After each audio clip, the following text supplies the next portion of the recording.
Fiz um PowerPoint, que é um resumo do parecer, que está bem extenso. O Conselho Municipal tem estado nessa luta, né, mesmo que escanteado, ele tem entrado na luta para valer e produziu esse parecer que responde a 3 consultas: a proposta pedagógica e o processo para a construção da organização curricular da rede. Responde a 3 consultas, que era do vereador presidente da Frente Parlamentar em Defesa da Escola Pública, do Fórum de Gestão das EMEIs e EMEI-JPs e do Fórum de Diretores das Escolas da Rede. E ele baseia, sim, nas normativas nacionais e vou destacar as municipais, né? Ele se baseia na Constituição, na LDB, nas diretrizes nacionais, nos estatutos, no Plano Municipal de Educação, mas especificamente Porto Alegre tem um conselho municipal que é quem fixa normas para o sistema municipal de ensino. A Secretaria Municipal de Educação não tem competência para fixar normas, tá? Quem faz isso é o Conselho Municipal, que é o órgão consultivo, normativo, deliberativo e fiscalizador. Além dele fixar normas, ele regulamenta quanto à elaboração dos projetos políticos pedagógicos e regimentos escolares, e eu recomendo a todos a leitura da resolução 22/2021, que fala sobre os PPPs e regimentos. A Secretaria Municipal de Educação deveria cumprir as normas exaradas pelo Conselho Municipal, observar a legislação respectiva e as deliberações do Congresso Municipal de Educação, orientando as escolas para o cumprimento da legislação, que é uma das questões que ela está falhando no momento. O parecer entra com histórico, mas também engloba esse panorama dentro do cenário de pandemia, no cenário de incertezas, com aulas presenciais sendo retomadas entre os meses de abril e maio. Todo mundo tem, claro que nem todo mundo estava vacinado, especialmente os jovens. Dentro desse cenário, incerteza que é proposto rediscutir, mas o que? Grades curriculares, expressão de resultados da avaliação dos alunos. Dentro da análise do parecer, a gente considera que a SMED ele refere-se apenas às normativas nacionais e estaduais. Isso é uma ilegalidade, porque existem normativas municipais que devem ser consideradas. Ele envolveu o segmento de supervisores, coordenadores e diretores. Entretanto, a gestão democrática tem outros segmentos comunitários que não foram envolvidos nesse processo. E ela estabeleceu, então, a princípio, um calendário exíguo e sucinto que impediu a ampla participação das comunidades e, como era um calendário mutável e com orientações mutáveis, ele também está causando uma certa confusão. A imagem parece ser democrática, mas há algumas falhas que a gente tem que refletir sobre essa questão do princípio democrático. A outra questão que a gente tem que salientar e que o parecer diz,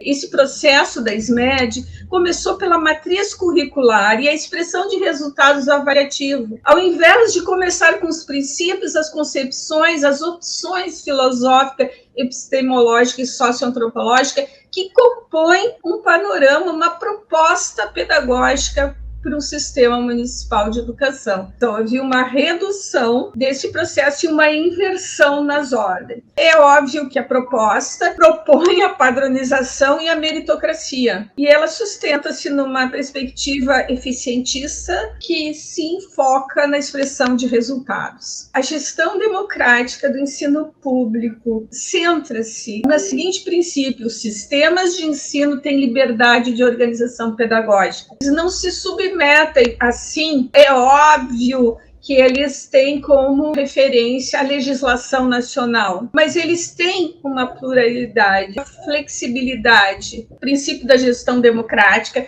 da participação de todos os segmentos da comunidade escolar na elaboração do projeto político-pedagógico e do regimento, a consideração das peculiaridades locais e da diversidade humana são requisitos que nos remetem aos direitos fundamentais. O que aconteceu? O processo construído pela SMED principiou pela constituição de matrizes curriculares e expressão de resultados, que devem ser decorrentes das concepções construídas participativa e democraticamente pela comunidade escolar. Isso a legislação nacional nos embasa. Essa concepção que é a base do projeto político pedagógico e do regimento, ou seja, a SMED estabeleceu uma inversão do processo legal e normativo.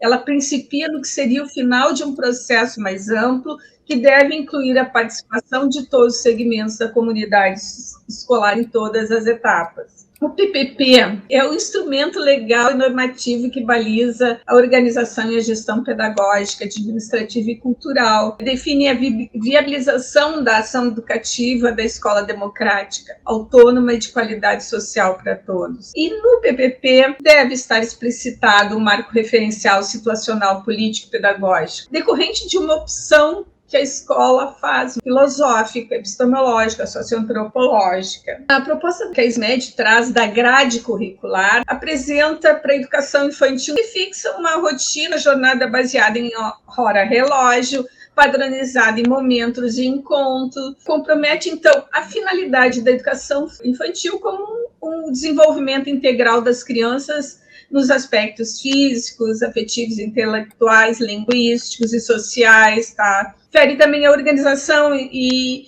a concepção de um currículo articulado à realidade das crianças e ao contexto em que elas vivem. Aí a gente vai para o ensino fundamental, né? Está lá bem claro, alfabetização em 2 anos. Alfabetização em 2 anos, quem está na rede sabe que os 3 anos foram criados nacionalmente, baseado em teorias. Então, o que a grade fere? Ela fere o ciclo de alfabetização. Isso está posto em várias teorias. É o compromisso com uma escola municipal inclusiva, em que o direito ao letramento e alfabetização se dá ao longo de 3 anos do ciclo fundamental. Além do mais, também é prerrogativa que as escolas devem ter autonomia para administrar pedagogicamente seus processos educacionais. Vejam só, ela rompe a proposta da grade, parece muito simples, não, mas ela se alia a uma proposta que, inclusive, foi assinado pelo Bolsonaro, pelo Weintraub, naquela época, que era para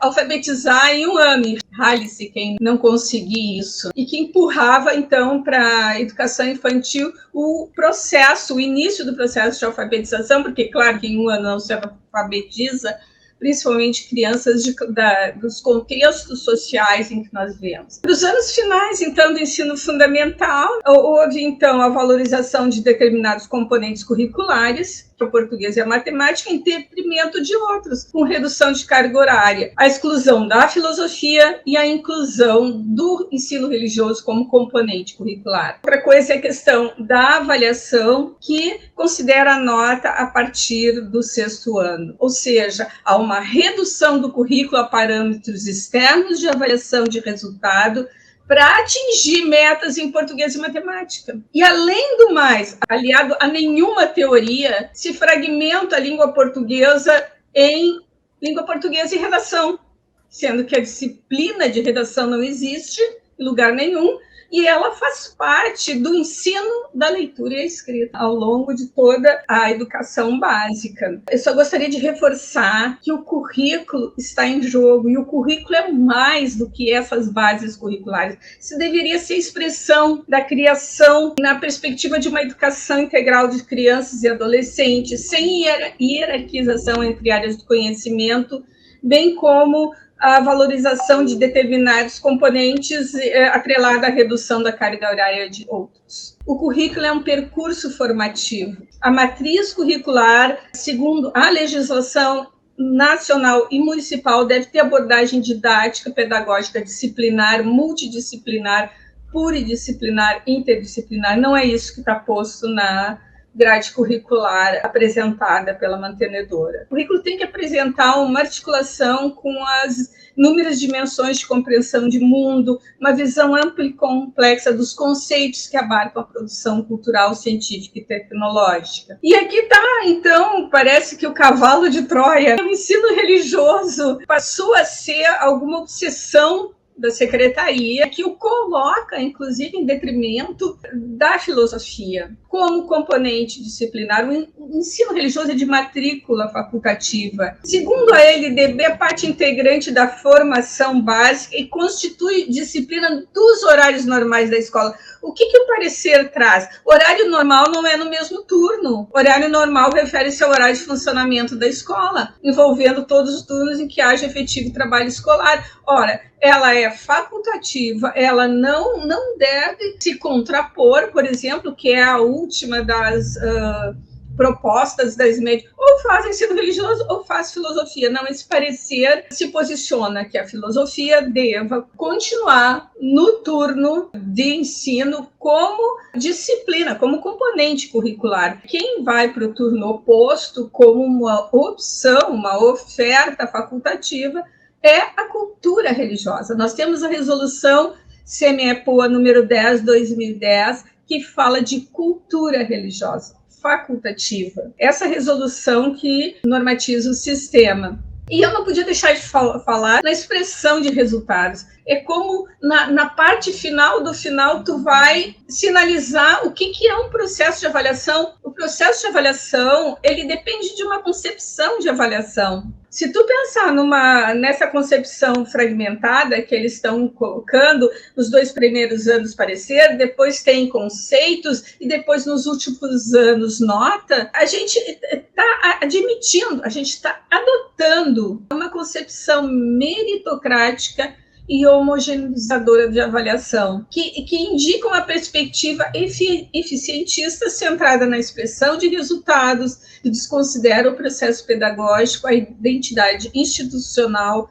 e os contextos comunitários, bem como os complexas variáveis que regem os processos da gestão democrática. Só para terminar, o parecer tem 30 e poucas páginas e não dá para reduzir assim, mas ele faz recomendações à mantenedora da rede municipal, que respeite a gestão democrática do ensino público, tá, como parâmetro para a organização curricular, assegure o princípio de autonomia das comunidades na elaboração dos projetos político-pedagógicos e regimentos escolares, atenda aos objetivos da educação nacional, cumpra as normativas do Conselho Municipal de Educação, que orienta o sistema de ensino, garanta o protagonismo dos profissionais de educação na organização curricular, respeite as realidades peculiares das comunidades escolares e a trajetória histórica e cultural da rede, respeite os tempos das comunidades escolares para a construção dos seus projetos políticos pedagógicos e regimentos escolares e convoque o Congresso Municipal de Educação, entre outras recomendações.